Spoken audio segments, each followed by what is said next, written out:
When most people think of comic books, they think of superheroes. Men and women in capes and tights punching bad guys in the face and shooting laser beams out of their eyes. But actually, love and romance have an enduring legacy in comics that stems all the way back to 1947 when issue number 1 of Young Romance launched the genre. With Valentine's Day right around the corner, we here at the Comics Pals are putting the spotlight on love by highlighting the top 5 couples in comics. After all, what would Tony Stark be without Pepper Potts? Superman without Lois Lane, or Archie without Betty, or without Veronica, or... that guy really needs to make up his mind already. Before we kick off the list, be sure to hit that subscribe button, give this video a like if you're into content like this, and see if you can guess which couple will take the number 1 spot. Since it debuted in 2012, Saga by Brian K. Vaughan and Fiona Staples has amassed a rabid fan base, and a lot of that has to do with the series' main characters, Alana and Marco. Saga is well known for its subversion of played-out tropes, in-your-face sex scenes, and laugh-out-loud funny moments between characters. But at the heart of this brilliant series is a story all about family. Alana and Marco certainly don't have the typical meet-cute introduction that all other couples on this list do. Instead, they meet at a prison where Alana has been stationed as a guard and Marco is being held prisoner. Neither one of them are overjoyed about their current lot in life, and after bonding over their mutual love of literature, the couple decides to blow the joint and take their chances on each other. It's not long after they meet that Marco and Alana get to bumpin' uglies, and 9 months later the two are now the proud parents of our narrator, baby Hazel. This would all be totally cute. If it weren't for the fact that Alana and Marco are on the run from a bounty hunter named the Will, and a robot with a television for a head named Prince Robot IV. Throw in Marco's ex-fiancée Gwendolyn, who takes up with the Will and has a major axe to grind with her former beau, and you have a recipe for absolute disaster. All this avoiding murder at the hands of skilled assassins isn't great for their relationship, not to mention that they're new parents and hardly knew each other before Hazel came along, so naturally they have some pretty sizable bumps in the road. What makes them so special and deserving of a spot on this list is their uniqueness among comic book couples, and that the relationship feels authentic.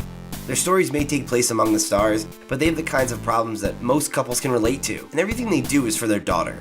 In the comics landscape where relationships are dashed and retconned in favor of keeping characters relatable, I'm still not over one word. No, you know what? Not going there. It's refreshing to read a comic that at its core is about a bond between two people, and never shies away from the good, the bad, and the really ugly of being in love. Saga will make you split your sides laughing on one panel and ugly cry on the next. And honestly, we're here for it. Coming in at number 4 are none other than Jean Grey and Scott Summers. This classic pairing gets a lot of heat from fans today. And to be fair, none of the adaptations we've seen on screen have come even close to getting their dynamic right, so we can excuse people having the wrong opinion about them. At one point though, Jean and Scott were the ultimate power couple in comics. So popular in fact that Marvel went all out for their wedding in X-Men number 30. In honor of their union, Marvel went as far as releasing a comic version of their wedding album and even a set of trading cards. The lavish event went off without a hitch, which is a rarity in comics, showing just how important this wedding was. Unlike so many others before them, Marvel gave the couple their moment, and it was beautiful. Sadly though, Jean and Scott's relationship is known more for its tragedy than its triumphs. On a daily basis, they're hunted by sentinels, forced to fight for their lives on a murder-based reality show, and stalked by an ageless mutant named Mr. Sinister, who's obsessed with them and thinks they'll birth the perfect mutant child. Jesus, that's creepy. But seriously? Mr. Sinister? That's gotta be a top 5 worst villain names contender. Then there's the Dark Phoenix saga, which you probably already know about, since it's been adapted about 5,000 times. But in case you don't, the short version is Jean gets possessed by a cosmic entity called the Phoenix. Phoenix goes bad, Phoenix blows up planet, Phoenix kills billions. Jean regains control of her body and kills herself to stop the madness, leaving a big, red, gaping hole in the heart of the X-Men. Cyclops, though, he moves on.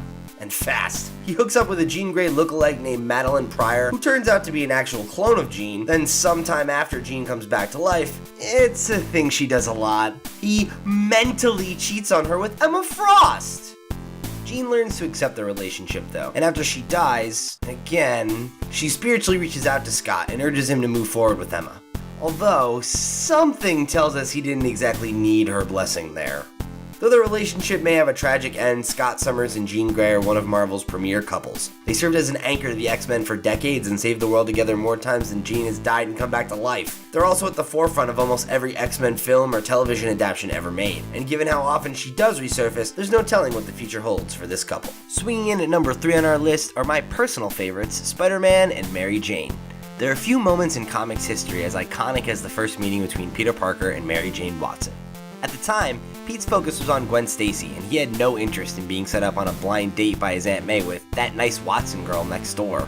But when that door swung open and MJ made her first appearance, all the years of misfortune, better known as the old Parker luck, finally gave way, and as MJ put it, Pete hit the jackpot. Despite the instant attraction though, the two would primarily be friends and date casually for the next few years, with Gwen intended to be Peter's true love by writer Stan Lee.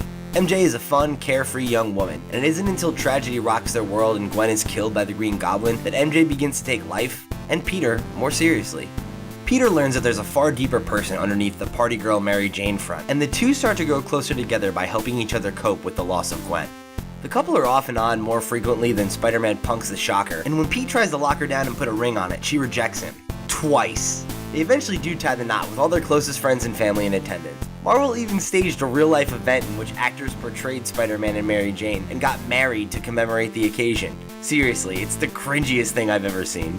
Their marriage manages to survive the likes of Venom terrorizing MJ, the death of their friend Harry Osborn, and several strange storylines involving creepy men stalking Mary Jane. What the relationship could not endure, however, is the dreaded editorial mandate. As it turns out, Spider-Man's greatest enemy isn't the Green Goblin or even Dr. Octopus. It's the menacing Joe Quesada, who infamously declared that marriage had, quote, aged Spider-Man, making him unrelatable for future fans of the character, who should have the opportunity to enjoy him as a more youthful, untethered superhero, forgetting the, 40 years worth of comics that showcase him exactly that way. Many fans, including myself, felt betrayed by this decision. It's honestly a little bit upsetting just for me to even talk about it right now. But in the end, Joe got his way, and the marriage of Peter and Mary Jane was erased from continuity in the infamous One More Day storyline, by way of the couple making a deal with the literal devil to save the life of Aunt May. Though Marvel may have given up on the couple in mainline continuity, books like Spider-Man Renew Your Vows feature an alternate timeline in which One More Day never takes place, and the two go on to have a daughter named Annie. The memory of their relationship endures strongly in the hearts and minds of fans across the world, as does the hope that one day Marvel will undo the retcon and finally put these two back together. Reed Richards and Sue Storm, also known as Mr. Fantastic and the Invisible Woman, are Papa Bear and Mama Bear to Marvel's first family, the Fantastic Four. The story of the Fantastic Four has always been about family, and unlike the case of Peter and MJ, Marvel allowed Reed and Sue's relationship to progress naturally, without editorial standing in the way. As a result, the couple married just a few years after their debut, and wasted little time getting to the baby making. You would think the constant battles with otherworldly threats might put a strain on the relationship of Reed and Sue, but their main source of conflict often comes from Reed's science brain being more focused on developing the next big tech doohickey than making time for Sue and the family. Reed may be one of the Marvel Universe's top minds, but he can't be that smart if he can't figure out what a good thing he has going with Sue. But other Marvel men sure have, like Dr. Doom, Namor, and Black Panther, and they've made their intentions very clear. Sue mostly rebuffs their advances, preferring the loving, if occasionally icy relationship she has with Reed to the lustful feelings she shares with Namor. That being said, whenever the two share an underwater kiss, it's hotter than when the Human Torch goes supernova. Let's be honest though, what can any of those guys do to compare with Reed? He's got stretching powers, as in he can make the size of his PG video, you get the point. Sadly, Fox owning the film rights to the characters and producing 3 pretty bad adaptations starring the team caused Marvel to sour on featuring the Fantastic Four prominently, and wrote off Sue and Reed in the Secret War story from 2015. The duo is sorely missed by Marvel denizens and fans alike, and we can only hope that alongside their children Franklin and Valeria, they're living their best lives among the stars, and will return to the Marvel Universe soon. Is there really any other couple that could top this list? Superman and Lois Lane are the most iconic comic book couple of all time, and it's not even close. The two have been featured in more movies and television series than any other characters on this list, and as fast as Superman may be, Lois is rarely far behind him. The presentation of Lois as Superman's equal was hugely important in the growth of female characters in comics. She's not depicted as just a love interest for the hero with superficial characterization. She's a dynamic character that pops off the page because of her personality, which in turn makes it easy to see why Superman is so in love with her. When writers play with the idea of Superman going bad in alternate universe stories like Injustice, the reason for his turn to the dark side is often her death. And in one of the most iconic pages in comic book history, Superman dies in the arms of Lois Lane. She's everything to him, and he's everything to her. Their love is so pure that it brings tears to my eyes. DC's continuity is so screwy that tracing the relationship history of Lois and Clark is a task that would make even Brainiac loopy. Lois figures out that Clark is Superman, but that gets erased through some magic hand-waving. They get married, but some convoluted crisis crap happens, and it turns out that the married Lois and Clark are actually from Earth 2. That said though, fans have never tired of their relationship, and their eventual second attempt at marriage was timed alongside their live-action marriage on the television show Lois and Clark, The New Adventures of Superman. DC made this as big of a deal as they possibly could, which is fitting for the greatest couple to ever grace a comic book. There you have it. Were you able to guess all 5 of our picks? What comic book couples make your top 5? And finally, what would you rather see us do for our next list? The top 5 Marvel superheroes of all time? The top 5 DC superheroes of all time? Be sure to let us know in the comments down below, share this video with your friends, and subscribe to the channel for more content like this. I'm Pete Imbesi, and thanks for watching.